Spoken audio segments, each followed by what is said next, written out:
નમસ્કાર, શો ટાઈમમાં આપનું સ્વાગત છે।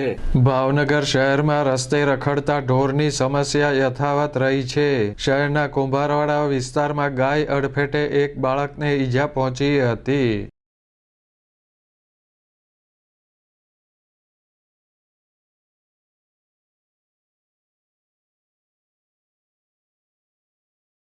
ભાવનગર મહાનગરપાલિકા દ્વારા જાહેર રોડ પર રખડતા ઢોર પકડવા માટે કાર્યવાહી કરવામાં આવતી હોવા છતાં આ સમસ્યા યથાવત રહી છે અને શહેરના મોટાભાગના વિસ્તારોમાં ઢોર રખડતા જોવા મળે છે।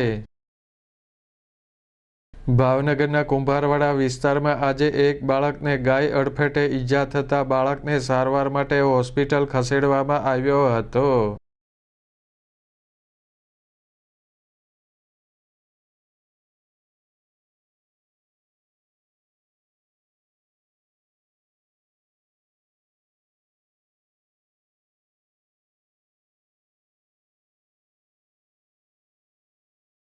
તંત્ર દ્વારા જાહેરમાં રખડતા ઢોર મામલે નક્કર કાર્યવાહી કરવામાં આવે તેવી લોક લાગણી છે।